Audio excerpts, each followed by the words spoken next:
Hello, welcome, નમસ્કાર, સ્વાગત છે આપ સૌનું ધ વીકેન્ડ શોમાં ફરી એકવાર. આમ તો ફરી એકવાર ના કહેવું જોઈએ, કારણ કે આપણો પહેલો શો છે. ગઈ વખતે તો ખાલી એની જાહેરાત કરી હતી. તો આજે જે વીકેન્ડ શો અમે લઈને આવ્યા છીએ, મારી સાથે છે જાગો ઇન્ડિયા પ્લેટફોર્મના સંચાલક દીપેનભાઈ. અમે બંને આજે તમને ગયા અઠવાડિયામાં બનેલી જેટલી પણ ખબરો હતી એ તમામ ખબરોમાં જે મહત્વની ખબરો છે, જે તમારે જાણવાની જરૂર છે, એ તમને જણાવવાની કોશિશ કરીશું. જી દીપેનભાઈ, આજે આપણે પહેલો શો છે, શું કહેશો તમે આજના શો વિશે? પછી આપણે આજની મહત્વની ખબરો કવર કરીએ.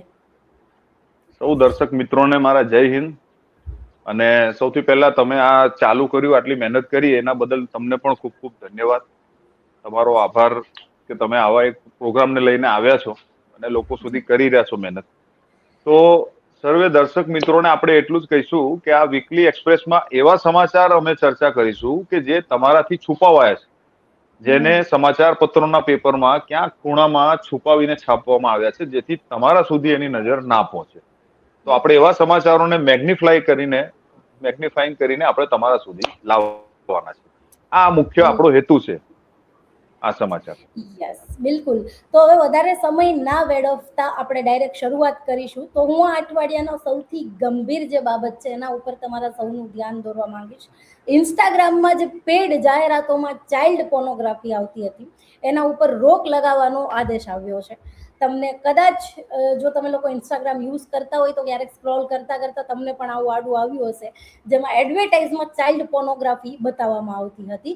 અને આના લીધે ઘણા યુઝરને પણ પ્રોબ્લેમ થઈ છે. જે કન્ટેન્ટ ક્રિએટર્સ છે એમને જે મેટા તરફથી પેમેન્ટ આવતું હતું એડ્સથી, એમને પણ થોડીક આમાં ગ્લિચનો સામનો કરવો પડી રહ્યો છે. શું આ ખબર વિશે વધારે આપણે પ્રકાશ પાડશે દીપેનભાઈ? આમાં જ્યોત્સનાબેન એવું થયું છે, આ તમે જે મુદ્દો કહો છો ને, એ મુદ્દો ખરેખર બહુ ગંભીર છે અને વિદેશોમાં તો અબજો રૂપિયાના દંડ ફટકારવામાં આવ્યા છે આ મેટર પર લઈને મેટાને. અને જાહેરમાં મેટાના માલિક પાસેથી માફી મંગાવવામાં આવી હતી અમેરિકાની અંદર. જાહેરમાં લાઈવ આખું અમેરિકા એને જોતું હતું અને માર્ક ઝુકરબર્ગને લાઈવ માફી માંગવી પડી હતી બધા જ પેરેન્ટ્સની. મુદ્દો આ જ હતો કે આમાં શું છે, ઇન્સ્ટાગ્રામનું અલ્ગોરિધમ એ રીતે કામ કરે છે કે તમારો જે ઇન્ટરેસ્ટ હોય ને એ પ્રકારની તમને એડ્સ બતાવે. સપોઝ તમે સર્ચ કર્યું હોય ઇન્સ્ટાગ્રામ પર કે મારે માઇક લેવું છે, તો તમને માઇકની લગતી એડો આવવાની ચાલુ થઈ જશે, ડિજિટલ એડો. તો આ જ વસ્તુ થઈ કે જો કોઈ વ્યક્તિ એ પ્રકારના સાહિત્યમાં ઇન્ટરેસ્ટેડ હોય ને એવા મટીરિયલને જોતો હોય તો મેટા એને એ પ્રકારની એડ્સ બતાવવાની ચાલુ કરે છે. અને આ એડ શરૂઆતમાં હલકી હોય છે, જાણે કોઈ પોર્નોગ્રાફીને લગતા કોઈ સાધનો વેચવાની એડ્સ હોય એ હોય. પછી ધીરે ધીરે આ એડ એટલી ગંભીર લેવલ પર જતી રહે છે કે બીબીસીના એક મહિલા પત્રકારે આ બાબતની શોધ કરી હતી કે એટલા ગંદા વિડીયો પોર્નોગ્રાફીના, એમાં બાળકોની સાથે જે થતું હોય છે ખરાબ કૃત્ય, એના બતાવવામાં આવે છે અને એની એડ્સ ચલાવાય છે. તો આ તો ભારત જેવા દેશ માટે તો બહુ ગંભીર સમસ્યા કહેવાય. એક બાજુ આપણે આપણા દેશને કલ્ચરલ મોટો દેશ કહીએ છીએ અને તમે જુઓ કે આ પ્રકારની વસ્તુ આપણા દેશમાં એલાઉ થઈ રહી છેલ્લા 10 વર્ષથી ચાલી રહી છે ઓનલાઈન ફેસબુક ઉપર, કારણ કે 10 વર્ષથી ચલણ વધારે છે ફેસબુકનું. તો સરકાર શું કરે છે? સરકાર 10 વર્ષથી શું ઊંઘી રહી હતી?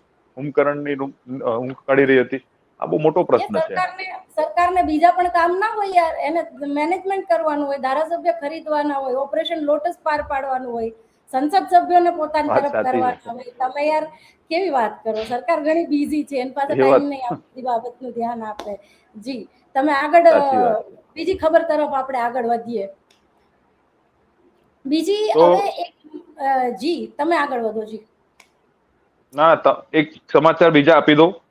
કાલે જે સમાચાર આવ્યા, અમેરિકાના જે ટ્રમ્પ છે, ડોનાલ્ડ ટ્રમ્પ, જે માનસિક રૂપે બીમાર વ્યક્તિ છે, એણે આપણા દેશને ફરીથી ધમકી આપી કે જો તમે રશિયા જોડે મિત્રતા રાખશો, રશિયાને કોઈ સહાય મોકલાવશો અથવા રશિયા પાસેથી કોઈ સહાય લેશો, તો અમે તમારા ઉપર 500% ટેરિફ ઠોકી દઈશું.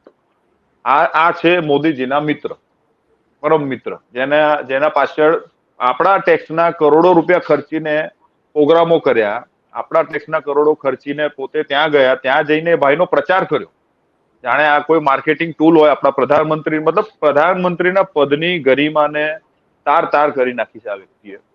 મતલબ આ એમનું કામ નથી પ્રચાર કરવાનું. અત્યારે આપણા પ્રધાનમંત્રી ઓસ્ટ્રેલિયાના સ્થાનિક ચુનાવો માટે જઈને ત્યાંના પ્રધાનમંત્રીનો પ્રચાર કરી રહ્યા છે. તો આ ભારતના પ્રધાનમંત્રી છે કે પ્રચાર મંત્રી છે? મને તો એ નથી ખબર પડતી. નહીં, એ બીજો શબ્દ વાપર્યો એ વધારે યોગ્ય છે, કારણ કે 24/7 પ્રચારના મૂડમાં જ હોય છે. ગમે ત્યાં જાય ત્યારે બિલકુલ પ્રચાર જ કરતા હું તમારા દર્શકોને પૂછવા માંગીશ કે તમારે જવાબ આપવાનો છે કોમેન્ટ કરીને કે પ્રચાર મંત્રી છે કે આપણા પ્રધાનમંત્રી છે. તમે આપજો જવાબ. બીજા સમાચાર તમે કહો. બિલકુલ. હવે એક બહુ જ ઇન્ટરેસ્ટિંગ ન્યૂઝ છે. આ તો ખરેખર બધાને જાણવા જોઈએ. અત્યાર સુધી આપણા જેટલા પણ લોકો જે બહુ જ રિલિજિયસ બિલીફમાં માનતા હોય કે પછી વિજ્ઞાનને બહુ પેલું કહેવાય ને કે એકદમ ટેકન ફોર ગ્રાન્ટેડ લેતા હોય, એ લોકો અત્યાર સુધી એવું કહેતા હતા કે વિજ્ઞાન ભલે ગમે તે કરી શકે, પણ કોઈ માણસને મતલબ કોઈ નવો જીવ ક્રિએટ ના કરી શકે વિજ્ઞાન, બરાબર છે? તો આવી બધી વાતો કરતા હોય છે. પણ દુનિયામાં પહેલો માનવ નિર્મિત કોષ બનાવવામાં આવ્યો છે, જે જાતે જ ખાશે અને પ્રજનન પણ કરશે અને પોતાના જેવા નવા ડીએનએ ની કોપી પણ બનાવશે. આજે પહેલો માનવ નિર્મિત કોષ છે, આ લેબોરેટરીમાં બનાવવામાં આવ્યો છે. મિનીસોટા યુનિવર્સિટીના સંશોધકોએ આ આખો કામ પાર પાડ્યું છે.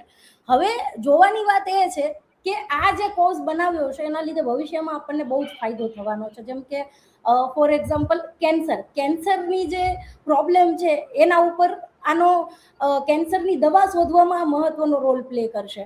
હમણાં જ આ જ અઠવાડિયાના ન્યૂઝ છે કે કેન્સરનું જે છે ને ખૂબ જ પ્રોબ્લેમેટિક થઈ ગયું છે. કેટલા કેસ છે હું તમને જણાવું કે ભવિષ્યમાં કેન્સરના કેટલા દુનિયામાં 92% લોકો ઉપર હાલ કેન્સરનું ભારણ છે અને 2050 સુધીમાં 70% દર્દી વધવાના છે.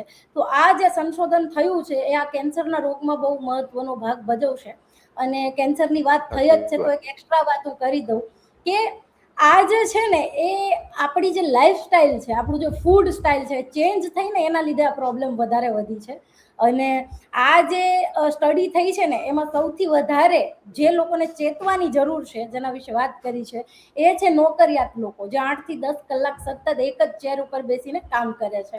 એ લોકો ઉપર કેન્સરનું જોખમ બહુ વધારે છે. એકચ્યુઅલી આ બે અલગ અલગ ખબર છે, પણ બંનેનો સંબંધ એક સાથે છે. દેટ્સ વાય હું કમ્બાઈન કરીને કહી રહી છું. રાઈટ. યસ. સો હું તમને બીજું પણ આગળ જણાવી દઉં. જી. તમારા આજ સમાચારમાં એક બીજી વસ્તુ એડ કરીશ. મેં ભૂતકાળમાં પણ એક વિડીયો બનાવ્યો હતો કે ભારતની અંદર કેન્સરના કારણે, માત્ર કેન્સરના કારણે થઈને 16 લાખ લોકો વર્ષે મરી જાય છે. 16 લાખ લોકો. અને આપણા દેશના પ્રધાનમંત્રી કે આપણા દેશની સરકાર શું ચિંતા કરે છે? આતંકવાદી આવશે, બાંગ્લાદેશી ઘૂસી જશે. અને મેં એનો પણ આંકડો મૂક્યો છે કે આતંકવાદીઓના કારણે દર વર્ષે એવરેજ માત્ર 200 લોકોના મૃત્યુ થાય છે આતંકવાદીઓના કારણે. જ્યારે ભારતની અંદર 16 લાખ લોકો માત્ર કેન્સરથી મરી જાય છે, તો વધારે ચિંતાનો વિષય કયો કહેવાય? સૌથી વધુ તો આપણે કેન્સરની સારવાર પર ધ્યાન આપવું જોઈએ ને, સારી હોસ્પિટલો બનાવવી જોઈએ. અથવા સૌથી વધારે કેન્સર થવાનું કારણ ખાણીપીણી પણ નથી. હું તો એમ કહું છું એનાથી એક સ્ટેપ આગળ જાઓ. અમે તો ભણવામાં અમને આવતું હતું કે ખાણીપીણી કરતા આપણા દેશમાં જે ખાતર વપરાય છે, જે પેસ્ટિસાઇડ વપરાય છે, આ સૌથી મોટા કારણ છે. આપણે જે ખોરાકમાં ભેળસેળ થાય છે, તમે જે પણ ખાઓ છો, સોસ ખાઓ છો, તો સોસમાં પણ કલરની ભેળસેળ થાય.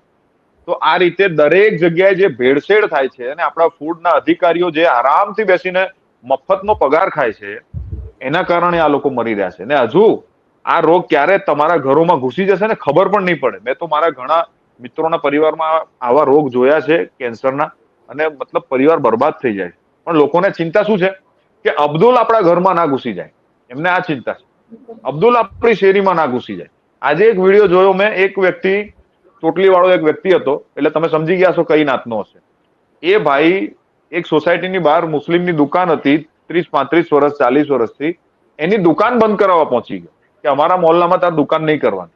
અરે ભાઈ, તને એટલું બધું જોર હોય તો તું માલ ના લઈશ, બીજા લોકો નહીં ખરીદે. તું કોઈને, આ દેશના બંધારણની કોઈ વેલ્યુ જ નથી કે એને હક છે ત્યાં આટલા વર્ષથી કરે છે. તમને બહુ જોર હોય તો ના ખરીદશો, પણ એને ખબર છે કે મારું કોઈ હિન્દુ નહીં માને, એટલે એ દાદાગીરી કરવા ત્યાં પહોંચી જાય છે. અને સરકાર પણ આવા મૂર્ખ ને આતંકવાદી જેવા માણસોને સહયોગ કરતી હોય છે.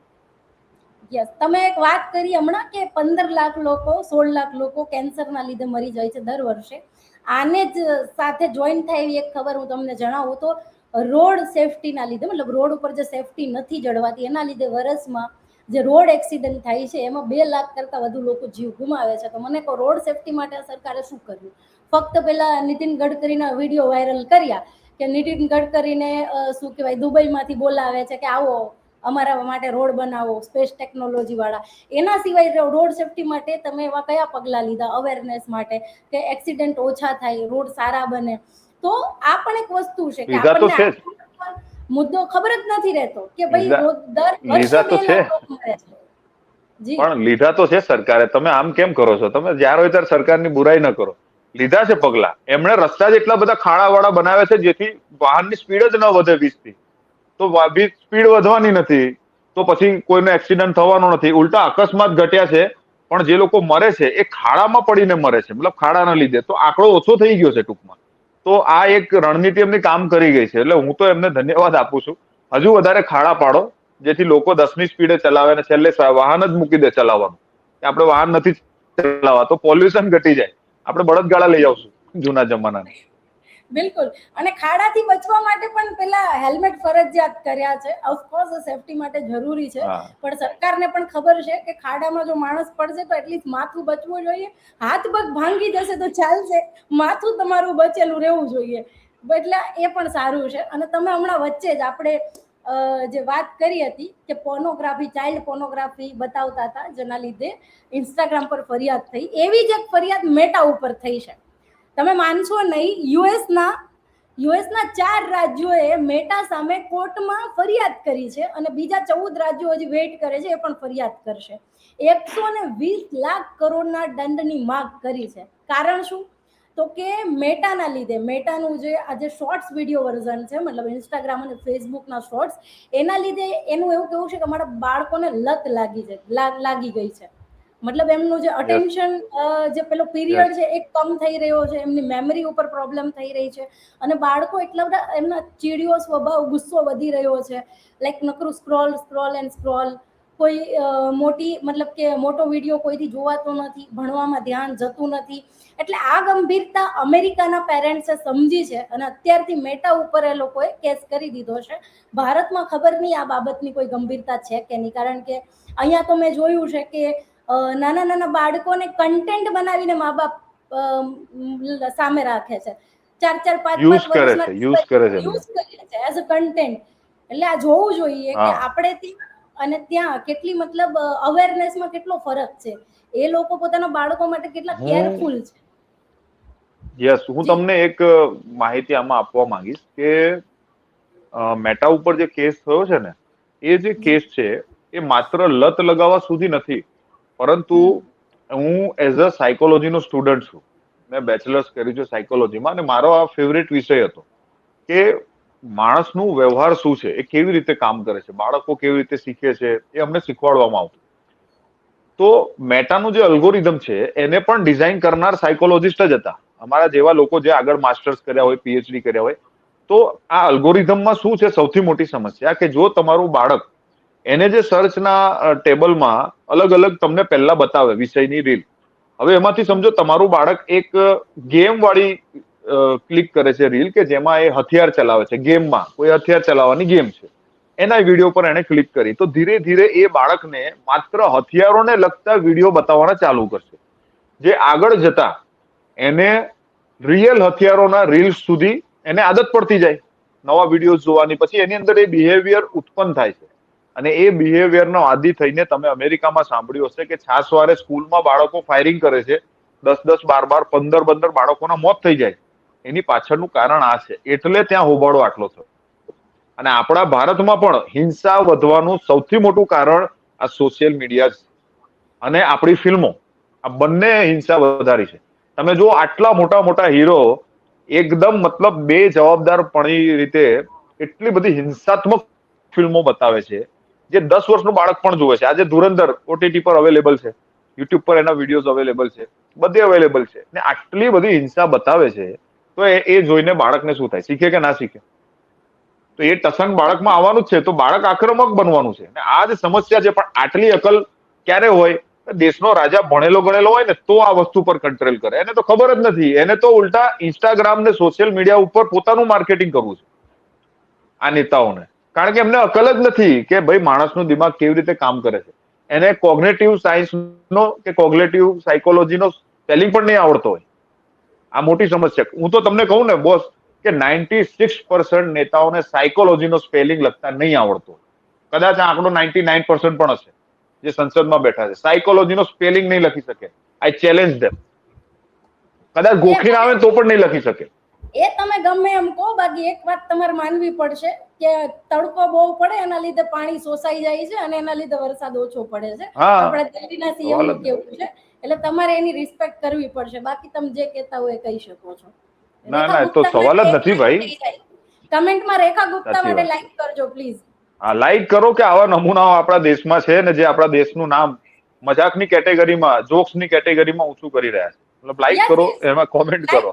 અને રેખા ગુપ્તા સાથે મને રૂબિકા લિયાકત પણ યાદ આવે છે, જેનું એવું કેવું હતું કે હમણાં યુરોપમાં જે ગરમી પડી હતી 30-35 ડિગ્રી ટેમ્પરેચર, અને એને ફેક વિડીયો બતાવ્યો હતો પોતાના પેલા પાઠશાલામાં કે આજો મતલબ પેલા ઓગળવા માંડ્યું છે, રોડ રસ્તા પીગળવા માંડ્યા છે. અને પાછું એ કહે છે કે યુરોપમાં હવા સાફ છે એટલે સૂર્યના કિરણો સીધા ત્યાં પડે છે, અને આપણે ત્યાં પ્રદૂષણ છે એના લીધે પેલા સૂર્યના કિરણો અટકાવી લે છે. તો પ્રદૂષણના ફાયદા બતાવતી હતી પાઠશાળામાં. તો એક લાઈક રૂબિકા લિયાકત માટે પણ થઈ જાય. એને ખરેખર કહું, એને લાઈક ના કરાય ને લાત મરાય. હું તો એમ કહું, આવા શિક્ષકને લાત મરાય. પણ એ એકચ્યુઅલી સોરી ઓપ્શન નથી લાઈવમાં. ના, ખરેખર એક ઓપ્શન આ લોકોએ નાખવો જોઈએ લાત મારવાનો. કે તમારે કોઈ નેતા ગમ્યો ના હોય એની રીલ જોઈને તો લાતનો ઓપ્શન રાખવાનો, એટલે બટન દબાવે તો લાત વાગે એને, એટલે વાઇબ્રેટ થાય ફોન. એટલે એ નાખવું જોઈએ એક ઓપ્શન, આપણે એવું વિચારીએ. બિલકુલ બિલકુલ જી. હવે થોડા આપણે આગળ વધીએ તો વિશ્વગુરુ ભારતનો પાસપોર્ટ વધારે નબળો પડ્યો છે આ અઠવાડિયામાં. 125માં ક્રમે ધકેલાઈ ગયો છે. તો આપણી ઇજ્જત વધી રહી છે વિશ્વ લેવલે. અને યુરોપ દેશના જે પાસપોર્ટ છે વિશ્વમાં એ વધુ શક્તિશાળી છે, જ્યાં હવા સાફ છે અને સૂર્યના કિરણો સીધા પડે છે, એટલે બિચારા વધારે ગરમીમાં શેકાય છે.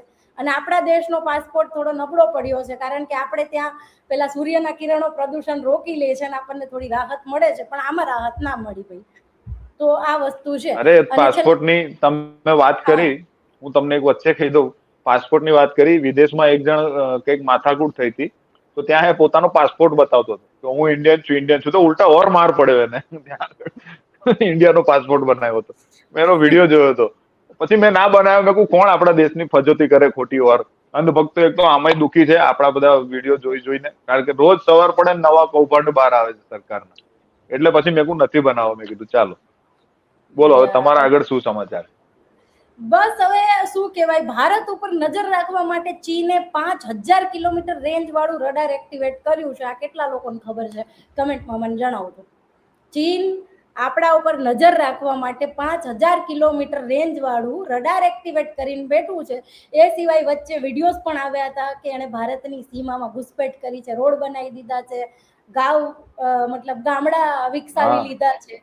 અને એમ છતાં આપણા પ્રધાનમંત્રી સંસદમાં એમ કહેતા હોય કે ના કોઈ ઘુસા હે ના કોઈ ઘુસેગા. શું કેવું હવે આના માટે? અરે તમે એની વાત કરો છો, પણ તમારે પ્રશ્ન થોડોક સુધારવાનો હતો. તમે પૂછ્યું ને કે કેટલા લોકોને ખબર છે કે 5000 કિલોમીટર વાળું રડાર ચાઇનાએ લગાવી દીધું. તમારે પ્રશ્ન એ પૂછવો જોઈએ, કારણ કે જે ભારતની શિક્ષણની સ્થિતિ છે, વોટ્સઅપ યુનિવર્સિટીનું પ્રમાણ છે, એ પ્રમાણે જોતા પ્રશ્ન એવો જોઈએ કે કેટલા લોકોને ખબર છે કે રડાર એટલે શું, એ પહેલા પૂછવાની જરૂર છે આપણે. હું ગેરંટી આપું 70% લોકોને ખબર જ નહીં હોય કે રડાર શું છે અથવા કેવી રીતે કામ કરે છે. કારણ કે આપણી શિક્ષા પ્રણાલી તો તમે જાણો જ છો, ટોયલેટના ઠેકાણા નથી શાળાઓમાં, તો પછી બીજે ક્યાં હોય. હું તમને એને લગતા એક સમાચાર જોડે જ આપી દઉં એટલે આગળ વધીએ. હમણાં જ સમાચાર આવ્યા ગુજરાત સમાચારમાં કે 10 વર્ષની અંદર નીતિ આયોગનો રિપોર્ટ કે છે, આ કોઈ આપણા જે રાષ્ટ્ર માટે ચિંતા કરતા લોકોના રિપોર્ટ નથી, સરકારના જ નીતિ આયોગનો રિપોર્ટ છે કે 10 વર્ષની અંદર 94,000 શાળાઓ બંધ થઈ. વિચારો, 94,000 શાળા, એમાંથી મેક્સિમમ તો એમપી અને યુપી માંથી થઈ છે. અને એટલે જ ત્યાં એમપી ને યુપીમાં થોડા દિવસે ક્રાઇમ વધી રહ્યો છે, થોડા દિવસે મહિલાઓની ઉઠાંતરી થાય છે, ગાડીઓમાં કિડનેપ કરીને લઈ જાય છે. મતલબ આ થવાનું કારણ આ છે કે શાળાઓ બંધ થઈ છે. લોકો અને 2.5 કરોડ લોકોએ પોતાનું નામાંકન મતલબ ભણવા માટે મતલબ ડ્રોપ આઉટ થયા, ભણવાનું છોડી દીધું. 11માં પછી 12માં પછી ભણવાનું બંધ કરી દીધું, કારણ કે એટલું મોંઘું શિક્ષણ થઈ ગયું છે, એમને પોસાતું જ નથી. તો આ લિટરલી એક પ્લાન છે કે લોકો ભણવાનું છોકરાઓ બંધ કરે, શિક્ષણ છોડે અને પછી ફેક્ટરીઓમાં મજદૂર તરીકે કામ લાગે. અને એટલે જ આપણું ભારત વિદેશી કંપનીઓ માટે લાલ જાજમ બિછાવે છે. પોતે કંપનીઓ બનાવવાની જગ્યાએ વિદેશી કંપનીઓને આમંત્રણ આપે છે કે આવો, અમે તમને સસ્તા મજૂર આપશું, અમારી પાસે બહુ વસ્તી છે, આ બધા તમારા મજૂરો જ છે. એટલે લોકોને મજૂર બનાવવા માટેનું કામ ચાલી રહ્યું એવું મને લાગે છે. જી બિલકુલ, આ બધું એ જ છે કે ગરીબ માણસો ભણે નહીં. ટૂંકમાં એમાં એવું છે કે જો આપણે ભણી ગયા તો આપણે સવાલો પૂછીએ છીએ કે ભ્રષ્ટાચાર સવાલ જ શું કામ નથી. થાય છે, મોંઘવારી કંટ્રોલ કેમ નથી થતી, બેરોજગારી કેમ છે, અને તમે જે આ થર્ડ ક્લાસ માલ વાપરીને રોડ રસ્તા પુલ બનાવો છો તો અમારા જે ટેક્સના પૈસા છે ક્યાં વાપરો છો? આ બધી સવાલો પછી સહન ના થાય ને. કોઈ પણ સત્તા સવાલ સહન કરી શકતી નથી અને સત્તાના ચાટુકારો પણ સવાલ સહન કરી શકતા નથી. એટલે સવાલ પૂછવા વાળા ઉપર જાહેરમાં તંજ પણ કસે છે કે તમારા બાપુજી ટેક્સ ભરે છે. જો કે આના વિશે હું વધારે વાત નહીં કરું, કારણ કે મેં ઓલરેડી ઘણા બધા વિડીયોમાં વાત કરી દીધી છે.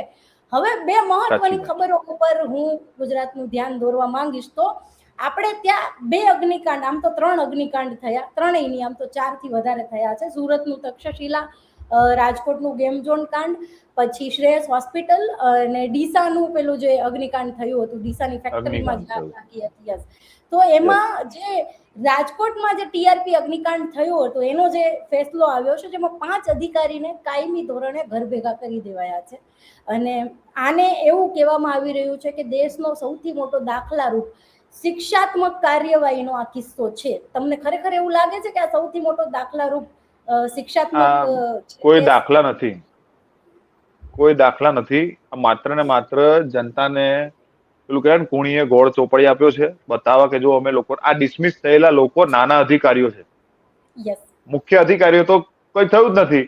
જે મનસુખ સોરઠિયા હતો, બરાબર, તો એને તો માત્ર એની જે રજાઓ હતી ને એનું કેશમાં જે કન્વર્ઝેશન થતું હોય, કન્વર્ટ થતા હોય પૈસા, એ રોકી નાખ્યા. એને કેમ ડિસમિસ ના કર્યો? એને શા માટે હજુ સુધી સજા નથી થઈ? એ શા માટે છૂટી જાય? તો મતલબ રામ મંદિરમાં જુઓ શું થયું. રામ મંદિરમાં જે મુખ્ય માણસ, ચોરી કરનાર પકડાયા, પણ ચોરી કરનારે પૈસા કોને આપ્યા, દાગીના કોને આપ્યા, એ પૈસા ક્યાં પહોંચાડ્યા, ટ્રેનમાં પેલો કોથળા ભરીને ક્યાં જતો હતો, એ તો હજુ સુધી બહાર નથી આવ્યું. અને એક એની સાથેના જ એક સમાચાર આપી દઉં, મેં આજે જ વિડીયો બનાવ્યો છે કે જે એસઆઈટી બનાવી છે તપાસ કરવા માટે, એ એસઆઈટી જે ચલાવનાર મુખ્ય, જે લીડ કરતા હોય એસઆઈટી ને, એમના પોતાના ઉપર 2019માં 420 ને 465 નો કેસ થયેલો છે. મતલબ ચીટિંગ અને ફોર્જરી. 14 જણા પર કેસ થયો હતો જ્યારે આ વ્યક્તિ વેસ્ટર્ન ઇલેક્ટ્રિસિટી ડિસ્ટ્રીબ્યુશન કોર્પોરેશન યુપીમાં એના અધિકારી હતા. ત્યારે 14 અધિકારીઓ પર કેસ થયો હતો. આમનું પણ નામ છે. એમની ઉપર ચીટિંગનો અને ફોર્જરીનો કેસ થયો છે.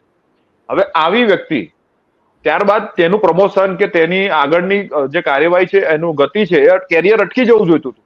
પરંતુ એ પ્રમોટ થઈને અત્યારે લખનૌના ડિવિઝનલ કમિશનર છે. વિચારો તો શું ભાજપની અંદર આગળ પ્રમોશન લેવું, મોદી સરકારમાં આગળ વધવું, એના માટેનો પ્રથમ ક્રાઇટેરિયા શું ભ્રષ્ટાચારી હોવું છે? આ પહેલો પ્રશ્ન ઉભો થાય. મેં તો કેટલા એવા જજ જોયા છે કે જે ભ્રષ્ટાચાર કરે છે તો એ હાઈકોર્ટમાં પહોંચી જાય છે, સુપ્રીમ કોર્ટમાં પહોંચી જાય છે. આપણા ચીફ જસ્ટિસ સૂર્યકાંત સાહેબ, જે જનતાના સેવક છે, ન્યાયતંત્રના રખેવાળ છે, એમના પોતાના ઉપર ભ્રષ્ટાચારના એલિગેશન લાગેલા છે. યસ. શું થયું એના ઉપર? કરોડો રૂપિયા ઘરમાંથી મળે છે, કેશ રોકડા મળે છે જજના ઘરમાંથી. એ જજે રાજીનામું આપી દીધું. યસ. હવે એના પર કોઈ કાર્યવાહી નહીં થાય. યસ, સુપ્રીમમાં પહોંચે છે, સુપ્રીમમાંથી નિવૃત્ત થઈને રાજ્યસભામાં પહોંચે છે. તમે જુઓ તો ખરા, પ્રમોશન પર પ્રમોશન. અને તમે નહીં માનો, એના જ કારણે આજે સુપ્રીમ કોર્ટમાં કાલે શું થયું, એક વ્યક્તિએ, એકદમ યુવાન છોકરો હતો, એ નો ડાઉટ એ જે કરવામાં આવ્યું છે એ જાણી જોઈને એક કાંડ કરવામાં આવ્યું છે કે જેથી ન્યાયતંત્રને ભવિષ્યમાં ભરોસો ઘટાડીને ન્યાયતંત્ર પર આક્રોશ વધારીને જનતાનો ન્યાયતંત્રને હટાવી દેવામાં આવે. જેથી શું થાય, જો ન્યાયતંત્ર હટી જાય તો આ જે ચડ્ડીધારીઓ છે, એ આખી જે કટ્ટરવાદી ગેંગ છે, જે માત્ર હિંસામાં માને છે, ધર્મના નામે માત્ર હિંસા ફેલાવે છે, આવા લોકોને છૂટો દોર મળી જશે. અને પેલું પંચાયતી રાજ પાછું લાવવા માંગે છે કે અમે જે એમએલએ છે, સાંસદો છે, અમારા જેવા ઠેકેદારો હોય ને, એમની પાસે ન્યાય માટે આવવાનું, તમારે કોર્ટમાં જવાની જરૂર નથી. આ એક બહુ લાંબુ ષડયંત્ર છે, જે 100 વર્ષ પહેલા ચાલુ થયેલું RSS નું ષડયંત્ર હતું દેશની સત્તા પર રાજ કરવાનું, જે આજે સફળ થયું. એ જ પ્રમાણે આજે આ ષડયંત્ર છે, જે આગળ જતા 2047 2050 સુધીમાં સક્સેસ કરવા માંગે છે કે સંવિધાનને આપણે કાબુ કરી લઈએ અને એમાં બદલાવ કરીને ન્યાયતંત્રનું પત્તું સાફ કરી દઈએ. એટલો આક્રોશ ફેલાવીએ ન્યાયતંત્રમાં. આ વકીલે સુપ્રીમ કોર્ટમાં માં સુધીની ગાળ બોલી છે, માં સુધીની ગાળ જજને, અને પેપર એની સામે ઉછાળ્યા. વિચારો તમે. તો આટલી હદે ન્યાયતંત્રને ક્યારે ટાર્ગેટ કરવામાં આવે છે? એ લોકો ઈચ્છે છે કે ન્યાયતંત્રને ખતમ કરો, કારણ કે ન્યાયતંત્ર જ એક એવું વસ્તુ છે કે જે તમને આગળ જતા ન્યાય અપાવશે ગમે ત્યારે. એના ઉપર જ એક ભરોસો રહ્યો છે. જો કે હવે તો એના પર કોઈને ભરોસો નથી રહ્યો, એટલે એને હટાવવા માટેના કાવતરા ચાલી રહ્યા. યસ, અને ભરોસો નથી રહ્યો એટલે જ્યારે હટાવવાની પ્રક્રિયા હાથ ધરાશે ત્યારે લોકો એનો વિરોધ પણ નહીં કરે. લોકોને પણ ખબર છે કે નહીં કરે. હા, ક્યાંય મળતો નથી, એટલે આ બંને કામ એક સાથે થાય છે. લોકોનું એક સાથે થઈ રહ્યા છે. યસ, અને ન્યાયતંત્રને ખતમ કરવાનો કારસો. અને વચ્ચે આની પહેલા જૂતું માર્યું હતું, પેલાને ખબર ને, જૂતું માર્યું હતું. યસ, એટલા માટે આ જાણી જોઈને પ્રયત્ન કરવામાં આવે છે, અને સરકાર આવા લોકોને બચાવશે. હજુ સુધી આ માણસ પર કોઈ કાર્યવાહી નથી થઈ. તમે વિચારો, આ મતલબ આપણા દેશના પ્રધાનમંત્રી કહો કે એની નીચેના બધા જે એમના ચમચા હોય એ બધાની વાત કરો, તો કોઈ કાર્યવાહી નથી થઈ. નહીં, બિલકુલ નહીં. અને છતાં બી દેશદ્રોહી આપણે છીએ, બાકી ગમે તે હોય. એન્ડ બાય ધ વે, તમે હમણાં રામ મંદિરની ચોરી ઉપર આવ્યા હતા, વાત કરી હતી, તો હું જણાવું આજના જ લેટેસ્ટ ન્યૂઝ છે. અત્યારે 9:41 થઈ છે. આ ન્યૂઝ મળ્યા છે લગભગ 6:30-7 વાગ્યાની આસપાસ. આપણું ગુજરાતનું જે અંબાજી મંદિર છે એમાં ચોરીનો વિડીયો આવ્યો છે. 1 લાખ રૂપિયાનું બંડલ ગણતરી કરતા ભાઈ ખીચામાં નાખી દે છે, ઉભા થઈને બાથરૂમ જવા જાય છે, પડી જાય છે, પકડાઈ જાય છે. તો તમે વિચાર કરો, આ તો આજે ચલો સામે આવ્યો કેસ. આવા તો આપણા ભારતભરના, ગુજરાતભરના મંદિરોમાં જે પૈસાઓ નખાય છે એમાં ગણતરી કરવા વાળા કેટલું ઘર ભેગું કરતા હશે, જસ્ટ ઇમેજિન. અને જ્યાં કરોડો રૂપિયાનું દાન આવે છે એ લોકોને મતલબ એનું ક્યાં ક્યાં શું ઉપયોગ થતો હશે. આ જ્યારે રામ મંદિરનો મુદ્દો ચાલતો હતો ત્યારે જ લગભગ તમે જ આના વિશે વાત કરી હતી કે પેલા મેહુલ જાની સાહેબ જોડે તે દ્વારકા મંદિર સાથે જોડાયેલા પત્ર મયુર જાની સાથે, યસ, કે ત્યાંના જે દ્વારકા મંદિરમાં ભગવાનના જે ઘરેણા છે ગાયબ થઈ ગયા છે. તો વિચાર કરો તમે, મંદિરોમાં કેટલો ભ્રષ્ટાચાર થાય છે ધર્મના નામે. અને આપણે ધર્મના નામે જ સરકાર ચૂંટીને બેસાડી છે, એમ છતાં પણ આપણા મંદિરો સુરક્ષિત નથી. હું તો સાચું કહું, ભારતની અંદર લગભગ જે આમના સમર્થકો છે, એટલે કે આપણે 15% પબ્લિક કહી શકીએ, એક એમના દિમાગની અંદર છે ને, ખોપડીની અંદર દહીં ભરેલું છે, એ પણ ખટાઈ ગયેલું દહીં, અક્કલ જ નથી. ગોબર ભર્યું છે, એ બી સડેલું, છેલ્લી ક્વોલિટીનું. એમાં પણ તમને કહી દઉં કે કોંગ્રેસના સમયે પણ આપણા જેટલા હિન્દુ ધર્મ સ્થાનો છે એમાં ટ્રસ્ટો બનાવેલી હતી સરકારે, સરકાર હસ્તક એ ટ્રસ્ટો હતી. તો જો આ ખરેખર હિન્દુ એ હોય, હિન્દુ સરકાર હોય, પોતાને હિન્દુત્વના ઠેકેદાર માનતી હોય, તો આ ટ્રસ્ટોનો ભંગ કેમ ના કરી નાખ્યો? ટ્રસ્ટોનો વહીવટ ત્યાંના સ્થાનિક લોકોને કેમ ના આપી દીધો?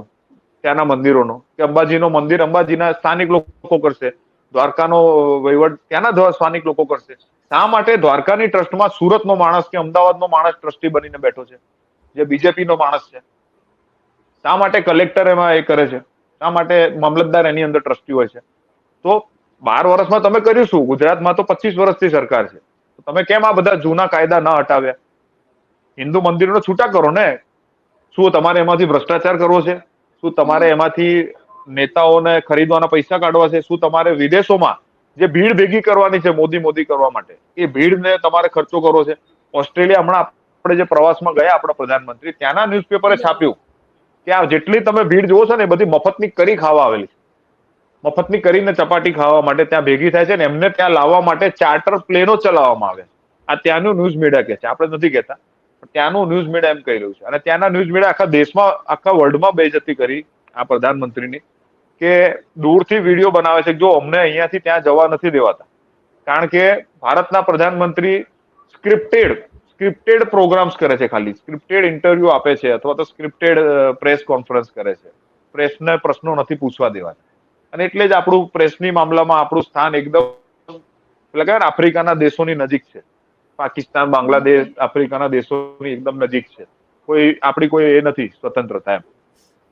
બિલકુલ. અને તમે મીડિયાની વાત કરી છે, પ્રેસની વાત કરી, તો હું જણાવી દઉં કે મોદીજી જ્યારે વિદેશમાં જાય છે ત્યારે કોને મળ્યા, પેલા એને હાથ મિલાવ્યો, સામેવાળાએ શું કીધું, મોદીજી કેવી રીતે હસ્યા, શું પહેર્યું હતું, કોણે મોદીજી સામે કેવી નજરથી જોયું, આવી ઝીણી ઝીણી વિગત આપણી મીડિયા બતાવે છે. પણ આજે સૌથી મોટી ઘટના બની ઓસ્ટ્રેલિયામાં કે ગો બેક મોદીના નારા લાગ્યા, મોદીજીનું અપમાન કરવા સ્ટેડિયમની આખી બહાર. ભીડ ઉતરી.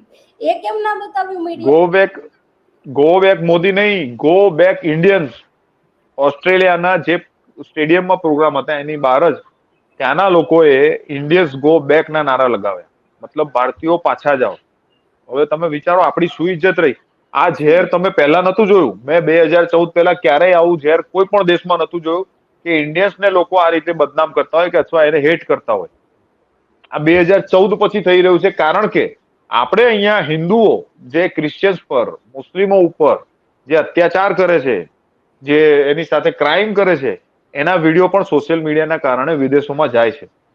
અને એના કારણે થઈને વિદેશોમાં ઇન્ડિયન્સ ઉપર પણ હુમલા થવા લાગ્યા છે. અને ઇન્ડિયન્સને પણ ઇઝરાયેલના જે આતંકવાદી લોકો છે, જે પેલેસ્ટાઇન ઉપર પણ હુમલા કરે છે, નાના બાળકોને મારી નાખે છે, એ લોકો જેવા જ આપણને ગણે છે. એના સપોર્ટર છીએ આપણા પ્રધાનમંત્રી, એટલા માટે. અને આ ક્રાઇમ વધતું જાય છે, ઘટતું નથી. ખાલી માત્ર કહેવાની વાતો છે આ બધી. યસ. તમે અહીંયા મતલબ આપણા દેશમાં જો તમે અલગ રિલિજન વાળાને, અલગ ભાષા બોલવા વાળાને કે અલગ કલ્ચર વાળા વ્યક્તિઓને હેટ કરશો, નફરત ફેલાવશો એમના વિશે, તો તમે જ્યારે બહાર જશો ત્યારે તમારી સાથે સેમ બિહેવ થવાનું છે, ટીટ ફોર ટેટ, રાઈટ? બધા આપણી જેવા ના હોય, એટલે એ તો રહેવાનું જ છે. હવે એક મહત્વની ખબર તરફ આપ સૌનું ધ્યાન દોરવા માંગુ છું. ખાસ કરીને અત્યારે ખેડૂતો બિચારા આંદોલન કરી રહ્યા છે ચારેકોર ગુજરાતમાં. ખેડૂતો બિચારા કઈ માગે નહીં તો પણ આ સરકાર આપે. 3 કાળા કાયદા આપ્યા, માંડ કેટલાય ખેડૂતોએ જીવ આપ્યો ત્યારે પાછા લીધા. ગુજરાતમાં પણ ખેડૂતોએ થાંભલા માંગ્યા નહોતા તોય અદાણી સાહેબ આપે છે. એમ તો આપણે સ્માર્ટ મીટર નહોતા આપ્યા તોય અદાણી સાહેબ આપે છે. એવી જ રીતે ન્યુઝીલેન્ડ હમણાં આપણા પીએમ મોદી ગયા તો કરાર કરીને આવ્યા છે, 10 કરાર. સારી બાબત છે, કરવા જ જોઈએ. વિદેશ સાથે આપણે સંબંધ વધારવા જોઈએ, આર્થિક કરાર પણ કરવા જોઈએ. બંને દેશ વચ્ચે સંબંધ સુધરે અને બિઝનેસ વધે એ જરૂરી છે, એની ના નથી. પણ આ જે 20,000 કરોડનું ન્યુઝીલેન્ડ ભારતમાં રોકાણ કરવાનું છે, એનાથી ભારતના ખેડૂતોને શું અસર થશે એ તમારે જાણવું પડે. કે ન્યુઝીલેન્ડનો જે કૃષિ, ફૂડ પ્રોસેસિંગ અને ડેરીનો સામાન છે એ ભારતીય બજારમાં ઠલવાશે. હવે ભારતને ન્યુઝીલેન્ડમાં સારી તકો મળશે, એ તો મળશે ચોક્કસ. પણ આનાથી શું ભારતના ખેડૂતોને નુકસાન નહીં થાય? ડેરી ઉદ્યોગને નુકસાન નહીં થાય? આપણો જે મતલબ ફૂડ પ્રોસેસિંગ ડેરીનો સામાન છે એ વિદેશમાંથી આવશે, એ બજાર આપણે ખુલ્લું કરી દઈશું તો ભારતના જે પશુપાલકો છે, ભારતના જે ખેડૂતો છે, એની ઉપર કેટલી માઠી અને કેટલી ગંભીર અસર થશે. અને આ આઈ થિંક ફક્ત ન્યુઝીલેન્ડ નહીં, આની પહેલા પણ પેલો SBI નો રિપોર્ટ આવ્યો હતો, SBI નો કે RBI નો આઈ થિંક, કે અમેરિકા માટે પણ આપણે આપણું જે કૃષિ બજાર છે ખુલ્લું મૂકવા જઈ રહ્યા છીએ, તો ત્યાંથી પણ ખેડૂતોને ભવિષ્યમાં ફટકો પડશે. તો આ ખૂબ ગંભીર બાબત છે. મને ખબર નથી પડતી કે મેઇન સ્ટ્રીમ મીડિયા શા માટે આની ઉપર ચર્ચા નથી કરતું. હું આના ઉપર તમને એટલું જ કહીશ કે છેલ્લા 12 વર્ષમાં જેટલી પણ વિદેશ યાત્રાઓ થઈ છે, હું એના પર એક વિડીયો બનાવવાનો છું કે જેટલી પણ વિદેશ યાત્રા થઈ છે ને એમાં તમે વસ્તુ જોશો ને તો ત્યાં જઈને કર્યું શું, તો કોમન વસ્તુ એક જ આવે. સંરક્ષણ ક્ષેત્રે કર્યું, આર્થિક કરારો કર્યા જેનાથી ભારતને ફાયદો થશે, પછી ઉર્જા ક્ષેત્રે કરારો કર્યા, ફાયદો થશે. તો 12 વર્ષમાં હું એમ કહીશ કે શું ફાયદો થયો તમે એ તો કહો. ભારત આર્થિક આટલા બધા કરારો કર્યા હોય તો ભારતનું એક્સપોર્ટ વધવું જોઈએ, વિદેશી ભંડોળ વધે, ભારતનું દેવું વધવું જોઈએ, લોકોની ઇન્કમ વધવી જોઈએ. એવું તો કઈ થયું જ નહીં. વિકાસ ખાલી અદાણી અંબાણીનો થયો, બરાબર. બીજું, ભારતનું દેવું તો 4 ગણું વધી ગયું. 55 લાખ કરોડ હતું 2014માં, જે આજે વધીને 205 લાખ કરોડ પહોંચી ગયું. તો તમે 12 વર્ષમાં આટલા બધા આર્થિક કરાર કર્યા હતા તો કંઈક તો ફાયદો થાય દેશને. ઝીરો ફાયદો, કોઈ ફાયદો નહીં.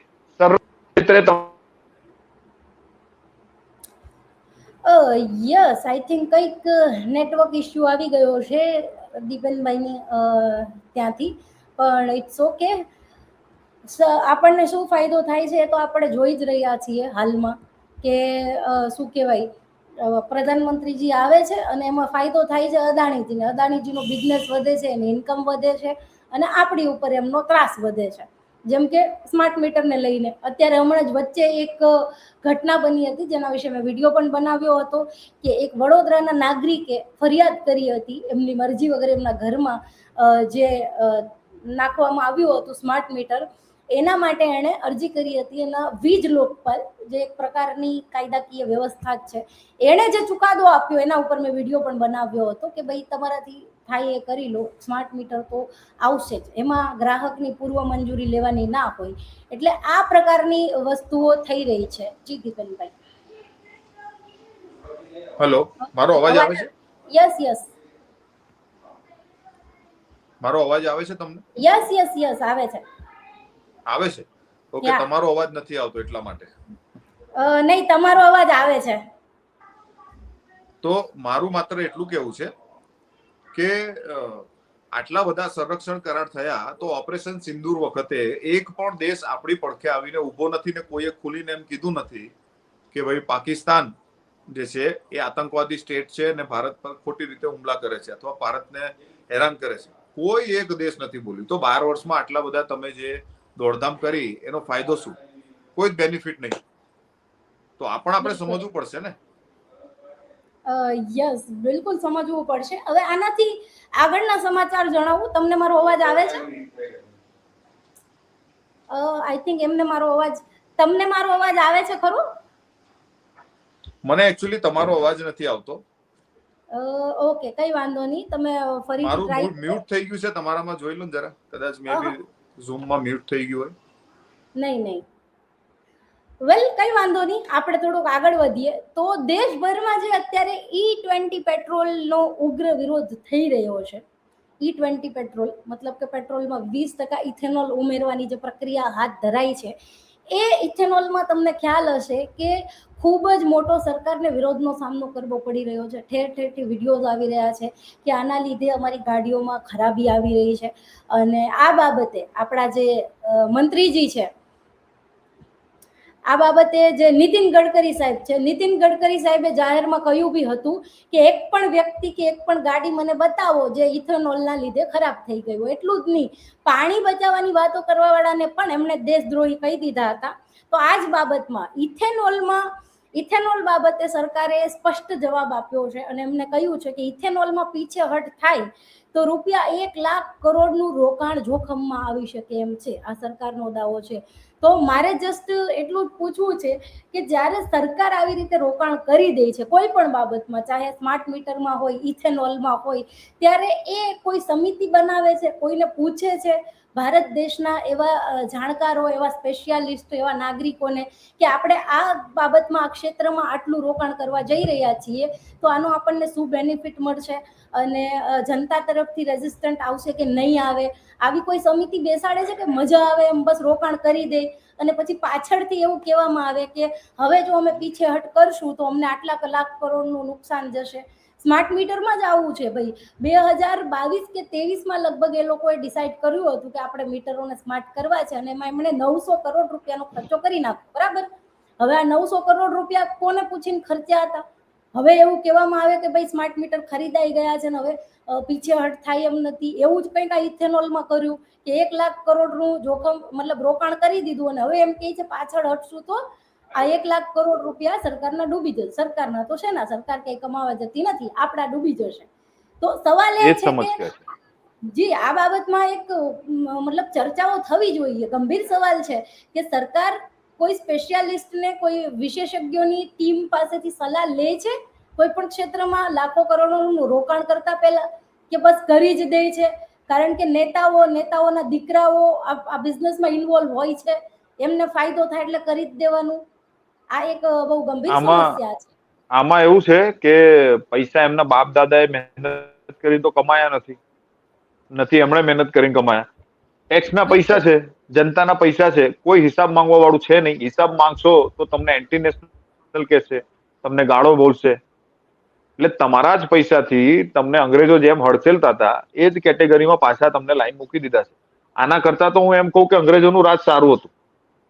ઘણા લોકો મને કોમેન્ટ કરે છે કે આના કરતા તો અંગ્રેજો સારા હતા, કે એટલીસ્ટ આપણી વાત સાંભળતા હતા, અને જો સાંભળ્યું ના હોત તો આપણને હજુ આઝાદી ના મળી હોત. અને તમે વિચારો, તમે આ ભ્રષ્ટાચારની વાત કરી તો હું છેલ્લા એક એવા સમાચાર આપી દઉં. એમપી ની અંદર હમણાં 2 ભ્રષ્ટાચાર નીકળીને આવ્યા છે, બહુ ખતરનાક ભ્રષ્ટાચાર. મતલબ તમને આમ નવાઈ લાગશે. હમણાં મારો વિડીયો પણ આવશે કાલે એના ઉપર, શોર્ટ વિડીયો, કે ઇથેનોલ બનાવવા માટે શેરડીના રસના સિવાય ઇથેનોલ પ્લાન્ટમાં ચોખા અને મકાઈનો પણ ઉપયોગ થાય છે. તો આપણે જે 80 કરોડ લોકોને અનાજ અપાય છે, એ ચોખા, નહેરુજીએ જે હરિત ક્રાંતિ કરી હતી એના કારણે ચોખાનું પ્રોડક્શન વધી ગયું. આઈ એમ સોરી, એમનું નામ લેવું પડે છે કારણ કે મોદીજી એ સમય હતા નહીં હરિત ક્રાંતિ વખતે, બાકી એમને ક્રેડિટ આપી દેતા આપણે, એ તો પાછું ખોટું લાગી જાય. તો નહેરુજીએ જે હરિત ક્રાંતિ કરી એના કારણે પ્રોડક્શન વધ્યું ને અત્યારે આપણી પાસે એક્સ્ટ્રા સ્ટોક હોય છે ચોખાઓ ગોડાઉનોમાં. તો આ આપણી સરકારે, ફૂડ કોર્પોરેશન ઓફ ઇન્ડિયાએ આપણા જે ચોખા હતા એ ઘરમાં 4,000 રૂપિયા ક્વિન્ટલ પડે છે સરકારને, એનો સ્ટોક કર્યો હતો. અને એમણે કાયદો બનાવ્યો કે જો ચોખા, કારણ કે જો આપણી પાસે ઓવર સ્ટોક હોય છે તો ચોખા જો ખરાબ થઈ જાય, ક્વોલિટી ખરાબ આવી જાય, સડી જાય, તો એને આપણે ઇથેનોલ બનાવવામાં વાપરી શકીએ. તો સરકારે નિયમ બનાવ્યો કે આવા ચોખા ઇથેનોલ કંપનીઓને આપવા, પ્લાન્ટને. તો એમપી ની અંદર એવું થાય છે, જ્યાં મોદી સરકાર છે, બીજેપી સરકાર છે, હિન્દુત્વની સરકાર છે, એ એમપીમાં જે આ ચોખા છે ગોડાઉનોમાંથી, એમાંથી ખરાબ ચોખાની બદલે ઉચ્ચ ગુણવત્તાના ફોર્ટિફાઈડ ચોખા જે આવે ખાવાના, એ ચોખાને મોકલાય છે ઇથેનોલ બનાવતી પ્લાન્ટ્સમાં. અને હવે શું થાય છે જુઓ, ઇથેનોલ પ્લાન્ટ વાળા શું કરે છે કે આ જે સારા ચોખા છે એ 2300 રૂપિયામાં એને સરકાર પાસેથી લીધા. મતલબ સરકારે 4,000 માં ખરીદ્યા, 2300 માં વેચ્યા. મતલબ ખોટ કરી 50%. 50% જનતાના પૈસા ખોટ કરી અને એમના જે પેલા કહેવાય ને મળતિયાઓ છે, એ એમના ઇથેનોલ પ્લાન્ટમાં ચોખા મોકલ્યા. હવે એ ઇથેનોલ પ્લાન્ટ વાળાએ શું કર્યું ખબર? એ ચોખા ઉપર 500 રૂપિયા નફો ચડાવીને 2800 રૂપિયામાં રાઈસ મિલ વાળાને બારોબાર મોકલી દીધા. મતલબ ઇથેનોલ ના બનાવ્યો, રાઈસ મિલમાં મોકલી દીધા. હવે ઓર મજાની વાત કે રાઈસ મિલ વાળાઓએ શું કર્યું? રાઈસ મિલ વાળાઓએ એ સારી ક્વોલિટીના ચોખા નવું પેકિંગ કરીને માર્કેટમાં 4,000 માં વેચી નાખ્યા. કોને વેચ્યા ખબર તમને? કોને વેચ્યા ખબર છે? બોલો, કોમેન્ટ કરજો બધાને ખબર હોય તો. કોને વેચ્યા? સરકારને જ વેચ્યા પાછા 4,000 માં, એ બી ફૂડ કોર્પોરેશન ઓફ ઇન્ડિયાને. મતલબ હદ થઈ ગઈ યાર ઉલ્લુ બનાવવાની. 4,000 માં ચોખા ખરીદ્યા સરકારે, ખોટ ખાઈને 50% ખોટ ખાઈને વેચ્યા, અને એ જ પાછા ખરીદ્યા. મતલબ 4,000, 2,000 પેલો લોસ ને 4,000 માં ખરીદ્યા. મતલબ આખું સર્કલ ફરીને ટોટલ એ ચોખા 10,000 રૂપિયા ક્વિન્ટલમાં પડ્યા સરકારને. અને એ પૈસા કોના? તમારા અને મારા ટેક્સના પૈસા. ટેક્સના પૈસા ઉપર કઈ બોલતા નહીં તો આપણા ડાયરા વાળા તૂટી પડશે. આ જ પૈસાથી તમારા છોકરાઓને મફત શિક્ષા મળી શકતી હતી. આ જ પૈસાથી તમને મફત વીજળી મળી શકતી હતી. આ જ પૈસાથી તમારા ખાડીપુર ના આયા હોત સુરતમાં તો કેટલાય પંપ લાવી શકાયા હોત. પણ આ અચ્છા, બીજો એમપીમાં બીજો એક કાંડ નીકળ્યો. મનમોહન સિંહના સમયમાં એક ટનલ પાસ થઈ હતી, ત્યાં 800 કરોડ રૂપિયાનું બજેટ હતું. 12 વર્ષના વાણા વીતી ગયા ભાજપ સરકારના શાસનમાં, પરંતુ એ ટનલ 2,000 કરોડનો ખર્ચ પહોંચી ગયો, પણ હજુ એ ટનલ પૂરી નથી. હવે વિચારી લો, આ છે આપણું વિકસિત ભારત. ટનલ પૂરી નથી થઈ. બીજું, મહારાષ્ટ્રની અંદર જે ટનલ 5,000 કરોડ રૂપિયા ખર્ચીને બનાવાઈ હતી, એનું ઉદ્ઘાટન કર્યામાં 2 જ મહિનામાં એ ટનલ ભોય ભેગી થવા માંડી આગળથી. તમે જોયું ને, મેં વિડીયો આયા હશે મહારાષ્ટ્રના. ટનલનું બધું આગળનું તૂટી ગયું અને પાણી પડવા માંડ્યું ટનલમાંથી. અને એના ઉપર જયારે પ્રશ્ન કર્યા ને લોકોએ, વિડીયો બનાયા, તો વિધાનસભામાં ત્યાંના જે ચડ્ડીધારી મુખ્યમંત્રી છે, કારણ કે એ તો આરએસએસ ના છે, તમે જોયા છે એના ચડ્ડી પહેરેલા ફોટા ઘણા આરએસએસ ના, એ મુખ્યમંત્રીએ વિધાનસભામાં એમ કીધું કે મતલબ કઈક ગંદી ભાષામાં વાત કરી કે આવા લોકો તો કુત્તા જેવા છે, એમ કૂતરા જેવા છે આ લોકો, કે કુત્તે की तरह ગાલી દેતે આમ ને તેમ. હું એ બધાને જોઈ લઈશ કેમ. આ મુખ્યમંત્રીનું લેવલ છે આ સરકારમાં. અરે એનાથી કે આવી ગાળાગાળી કેમ? મહારાષ્ટ્રના મુખ્યમંત્રી વિધાનસભામાં બોલ્યા કઈક ભાડે કે ટટ્ટે એવું કઈક. હા, બસ એ જ એની જ વાત કરું છું ને, એની જ વાત કરું છું કે મહારાષ્ટ્રના મુખ્યમંત્રી આવું બોલ્યા કે ભાડે કે કુત્તે કે ટટ્ટે પતા નહીં એવું કઈક બોલ્યા. હા, મતલબ આ એમની લેંગ્વેજ છે. આ હલકી કક્ષાના નેતાઓ બેસાડ્યા છે આપણે.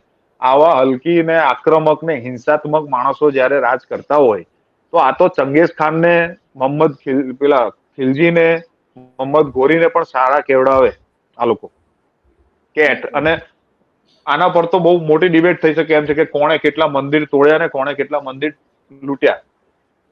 એના ઉપર તો અલગ એપિસોડ રાખશું આપે. એમાં હું તમને પુરાવા સાથે આપીશ કે ઇતિહાસમાં ક્યાં શું લખ્યું છે, કયા રાજાઓએ કયા મંદિર તોડ્યા, એટલે આ બધા ડફોળોને ખબર પડે. બેશક આપણે એની પર ચોક્કસ વાત કરીશું. અને તમે શું કહેવાય આની વાત કરી મુખ્યમંત્રીની ભાષાની, તો એક અહીંયા જણાવી દઉં કે યુપીના મુખ્યમંત્રીનો એક વિડીયો વાયરલ થયો હતો જેમાં લિટરલી ગાળ બોલે છે મીડિયાને. મેં એને યુઝ કર્યો હતો એને. લિટરલી ગાળ બોલે છે, મતલબ આપણે કહેવાય ને એકદમ નજીક પોતાના નામની આગળ યોગી લખાવે છે. હા, પોતે તો અત્યારે સત્તા ભોગવી રહ્યા છે, તો યોગી શાના? તો એમણે એમના નામ પરથી યોગી હટાવવું જોઈએ. આ તો હિન્દુ ધર્મનું અપમાન કહેવાય. યોગી એ હોય જે સંસારથી દૂર હોય. આ તો સંસારમાં બેસીને સત્તા ભોગવી રહ્યા છે, તો યોગી શા માટે? એને આદિત્યનાથે જ પોતાનું નામ લખવું જોઈએ. એવી વ્યક્તિ, મતલબ બી ઉપરથી જે ગાળ કોમન બોલતા હોય છે લોકો, એવી ગાળ બોલી ગયા હતા એ વિડીયોમાં. મેં વિડીયો પણ જોયો હતો અને મૂક્યો પણ હતો મેં વિડીયો. તો આ લેવલ છે. તમને એક બીજા ન્યૂઝ આપી દઉં કે બીજેપીએ ટીએમસી ના, બંગાળની અંદર ટીએમસી ના બધા 12 ખાતા સીઝ કરી નાખ્યા અને 1000 કરોડ રૂપિયા એમના સીઝ કરી નાખ્યા. હવે તમે વિચારો, જયારે ટીએમસી ની સરકાર હતી તો શું ટીએમસી ની સરકારે બીજેપી ના ખાતા સીઝ કર્યા હતા એમના રાજ્યમાં? ધારત તો કરી શકત, પણ ના કર્યા. આટલી ગંદી કક્ષાની રાજનીતિ કોઈ ક્યારેય નથી કરી. આ છેલ્લા 12 વર્ષમાં ભારતે જોઈ છે ને, ઇતિહાસની હજારો વર્ષના ઇતિહાસમાં ગંદામાં ગંદી રાજનીતિ જો ભારતની અંદર થઈ હોય તો અત્યારે થઈ રહી છે. સુવર્ણ કાળ છે ગંદી રાજનીતિનો, ગોબર રાજનીતિનો. આ બહુ મોટી સમસ્યા છે. કોંગ્રેસના પણ તો સીલ કર્યા હતા ને, જ્યારે કેન્દ્રમાં બીજેપીની સરકાર એકદમ પકડ જમાવી લીધી હતી ત્યારે. થઈ જ ગયા હતા ને. યસ, એટલે એ તો ખેર હવે મતલબ કોઈ બી પાર્ટી માટે હવે આ તો એ લોકોએ અગાઉથી વિચારીને જ આવવાનું છે કે આપણા ખાતા ક્યારે સીલ થઈ જાય તો શું કહેવાશે નહીં. હવે એક આખરી સમાચાર સાથે આપણે આ એપિસોડને આજે અહીંયાથી સ્ટોપ કરીશું. આખરી સમાચાર સુરતના છે. તમે અને હું, આપણે બંને સુરતના છીએ, એટલે આપણે આપણી માતૃભૂમિના સમાચાર સાથે જ આ એપિસોડનો એન્ડ કરીશું. તો સુરતમાં ભાઈ જે પૂર આવ્યું હતું, જેના લીધે એકદમ મતલબ કહેવાય ને તારાજી સર્જાઈ ગઈ. પોદાર આર્કેટ આખું તળાવમાં ફેરવાઈ ગયું. વેપારીઓને લાખો રૂપિયાનું નુકસાન થયું. આપણે વિડીયો પણ સોશિયલ મીડિયામાં જોયા, લોકો રડી રહ્યા છે. આમ મને બહુ પર્સનલી દુઃખ ફીલ થયું, કારણ કે અમે પોતે પણ પૂરનું નુકસાન સહન કરેલું છે ભૂતકાળમાં. અમારું પણ જોયું છે આપણે. યસ, આમ મતલબ અમે ઘણું નુકસાન પર્સનલી મતલબ અમારું થયેલું છે વ્યક્તિગત પણ, એટલે મને ખબર છે. સુરતી હોય એને ખબર જ હોય પૂરના લીધે શું પરિસ્થિતિ થાય. પણ આ વાત એ છે કે અમારી પાસે પહેરવાના કપડા નતા રહ્યા 2006માં. પહેરવાના કપડા નહીં, ખાવાની વસ્તુ નહીં, અને એક અઠવાડિયું પાણીમાં રહ્યા હતા સરકારના પાપે. સરકાર કોઈ રેસ્ક્યુ કરવા નતું આવ્યું અમને, તમે વિચારો. યસ, એ જ મારી પણ સૌથી વધારે ખરાબ યાદો છે. અમે લોકો ગ્રાઉન્ડ ફ્લોર પર રહીએ છીએ અને અમારા ઘરની ઉપર 1.5 માળ સુધી ડૂબી ગયો હતો. અમારા દફતર, ચોપડા બધું તણાઈ ગયું હતું. 2006 ની વાત છે. આટલું બધું મતલબ જવા દો, મારે પાછી મેમરીઝમાં નથી જવું, પણ એ બહુ ભયંકર તારાજી સર્જી હતી. પણ આ વાત છે કે ભાઈ સુરતમાં રહેતા હોય લોકો આ વસ્તુને સમજી શકે. પણ એમ છતાં એટલું કહીશ કે સુરતવાસીઓને હજુ પણ આશા છે કે આ પ્લાસ્ટિકનો પાડો ક્યારેક તો દોહવા દેશે. વિચાર કરો તમે, કરોડો રૂપિયા ખર્ચ્યા, ગંગા સાફ નથી થઈ. યમુનાજીના કોઈ પણ ઘાટ પર જતા રહો, તમને સ્વર્ગમાં આવ્યા હોય એવી ફિલિંગ આવે. ફેણ ઉડે છે. પેલા સાબરમતી નદી આપણી ભારતની સૌથી પ્રદૂષિત નદીઓમાં એનું સ્થાન આવે છે, રાઈટ? એમ છતાં સુરતવાસીઓને આશા છે કે આપણી ખાડીઓ સાફ થશે. લિટરલી સુરતવાસીઓને આશા છે કે આપણી ખાડીઓ સાફ થશે, આપણી ગટર લાઈન વ્યવસ્થિત રીતે એવી રીતે મેનેજ કરવામાં આવશે કે એક્સ્ટ્રા પાણી જે આવે છે વ્યવસ્થિત રીતે એનો નિકાલ થઈ જાય. અને જે લોકોએ આડેધડ બાંધકામ કરીને સુએજ સિસ્ટમ ખરાબ કરી નાખી છે, એ બિલ્ડર લોબી સામે પગલા લેવાશે. આવું સુરતવાસીઓને હજી સુધી લાગી રહ્યું છે. ગળા સુધી ખાતી છે. હું તો બહુ ચોખ્ખું કહું છું કે સુરતમાં ટાઉન પ્લાનિંગ જે કરવા વાળા એન્જિનિયરો છે ને, એમણે ખરેખર ખાડીમાં જઈને નાઈ લેવું જોઈએ. એ લોકો જરાય અકલના મઠ્ઠા નથી, કારણ કે ખાડીની આજુબાજુ મોટા મોટા માર્કેટો ટાણી બાંધ્યા છે, એટલે પાણીને જવાનો જગ્યા મળતી નથી. તો સૌથી જે કુદરતી ટેરીન હોય ને, એના માટે થોડોક ભણેલો ગણેલો હોય, જીઓલોજીનું જેને નોલેજ હોય એને રાખવો જોઈએ. કે જે કુદરતી ટેરીન હોય છે કે જેમાં પાણી વરસાદનું ઓટોમેટિકલી ભરાઈ જતું હોય છે, એ જમીન પુરાણ કરીને ત્યાં મોટા મોટા માર્કેટો ટાઉન પ્લાનિંગના નામે ઉભા કરી દીધા. તો સરકારને ખબર નથી પડતી કે કઈ જગ્યાએ ક્યાં કેટલું બાંધકામ થવું જોઈએ. ત્યાં એલાવ જ શું કરવા કર્યું? પણ એલાવ એટલા માટે કર્યું હશે કારણ કે એ નેતાઓની ભાગીદારી છે બિલ્ડરો સાથે. યસ, કેટલાય બિલ્ડરો એવા છે ત્યાં માર્કેટોમાં જેમાં એમની કટકીબાજી ચાલતી હોય છે.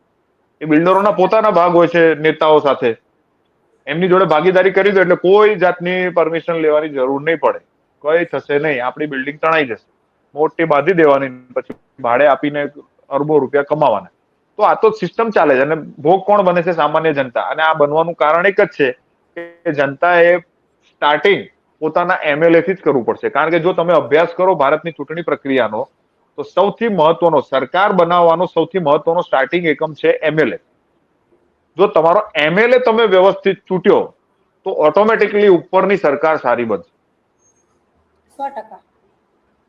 યસ, એટલે કોઈ બી થાય તો MLA ને પકડવા જોઈએ. હા, અને બીજી એક વાત કહી દઉં. સુરતમાં કે અમદાવાદમાં હમણાં એક વિડીયો જોયો કે MLA ને ઘેરી લીધા પબ્લિકે. ત્યાં જયારે ગયા હતા MLA ને ઘેરી લીધા. આજે સમાચાર વાંચ્યા અમે.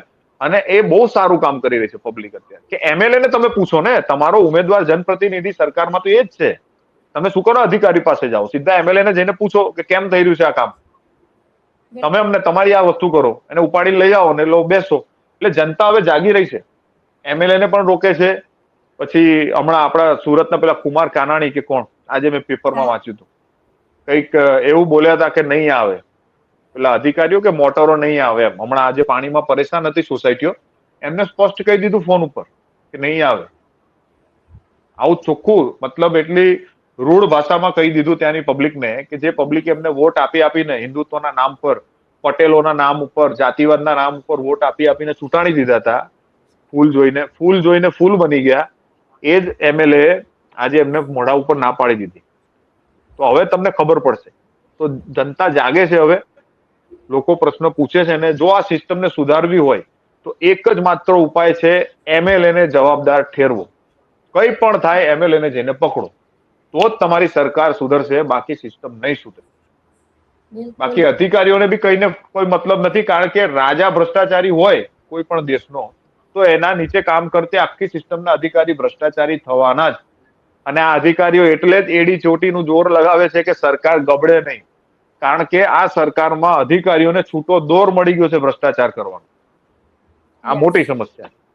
યસ, અને એક મેં આની પહેલા પણ કહ્યું હતું કે ભાઈ એવું નથી કે ભ્રષ્ટાચાર છેલ્લા 14 વર્ષથી થાય છે. ભ્રષ્ટાચાર થાય જ છે પહેલેથી. પહેલા બી થતો હતો. છે કે પહેલા જે ભ્રષ્ટાચાર થતા હતા એ એક્સપોઝ થતા હતા. અત્યારે જે ભ્રષ્ટાચાર થાય છે એક્સેપ્ટ થાય છે. અધિકારીઓના ભ્રષ્ટાચાર, એક્સેપ્ટ નહીં. અત્યારે જે ભ્રષ્ટાચાર થાય છે ને એ સેલિબ્રેટ થાય છે. એનું પ્રમોશન મળે છે ભ્રષ્ટાચારીઓને. સેલિબ્રેટ થાય છે. તમને પ્રમોશન થાય છે એના ભ્રષ્ટાચારીઓના. બેશક. એટલે અહીંયા એવું કહેવાનો બિલકુલ મતલબ નથી કે અત્યારે જ થાય. ભ્રષ્ટાચાર પહેલેથી થાય, કારણ કે આપણા ભારતીયોમાં એ તો થાય જ છે. આપણે નૈતિક રીતે એકદમ મતલબ છેલ્લી ક્વોલિટીની મતલબ કહેવાય ને સિટીઝન આપણે છીએ. આપણે ધાર્મિક બહુ છીએ, પણ નૈતિકતા, પ્રામાણિકતા આપણામાં જરાય નથી. એટલે ભ્રષ્ટાચાર આપણા લોહીમાં વહે છે. એટલે હું હંમેશા કહું છું કે અધિકારીઓ, નેતાઓ કહેવાય ને કે વિદેશમાંથી નથી આવતા, મંગળ ગ્રહ ઉપરથી નથી આવતા. એ મારા તમારા વચ્ચેના જ લોકો છે, આપણા જ સમાજના લોકો છે. એટલે